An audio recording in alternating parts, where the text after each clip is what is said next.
This was an eye-opener for many households. Women had to take care of the family members who were at home, and then also take care of the children who were attending online schools, and cook additional meals for the family.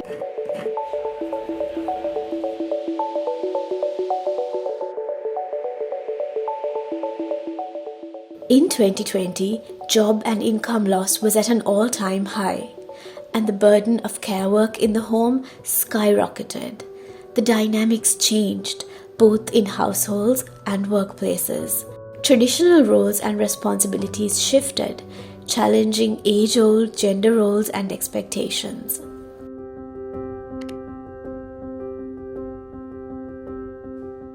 There hasn't been a concrete study done during the COVID pandemic, but the Women and Media Collective conducted a study on unpaid care work 2019 and 2020, and we found that the women were spending almost 12 and a half hours per day, while the men were spending around 7 and a half hours a day. That's a significant increase from a 2017 national study, which estimated unpaid care work to be approximately 5.7 hours per day for women and 1.5 hours for men.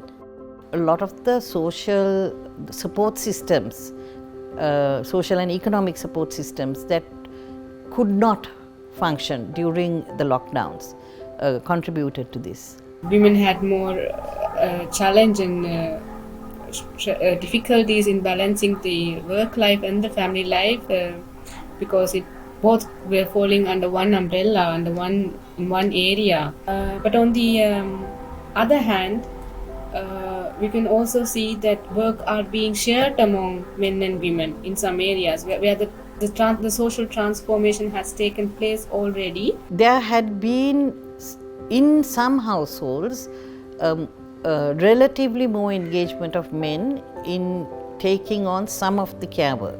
While men began to partake in more unpaid care work, this phenomenon may have later been curbed by two factors: the higher rates of job loss experienced by women and the unexpected economic crisis that followed. Most certainly, I think we can immediately bring in the large numbers of women who are in the informal sector.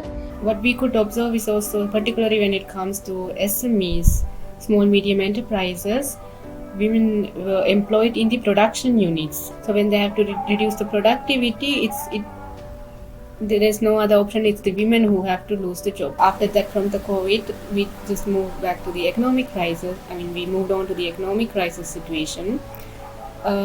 That also sort of compelled the men to take up the external workloads. Certainly, I think the pandemic was an eye-opener for many men to recognize the amount of work, amount of care work that needs to be done for a household, for a family to function, to survive.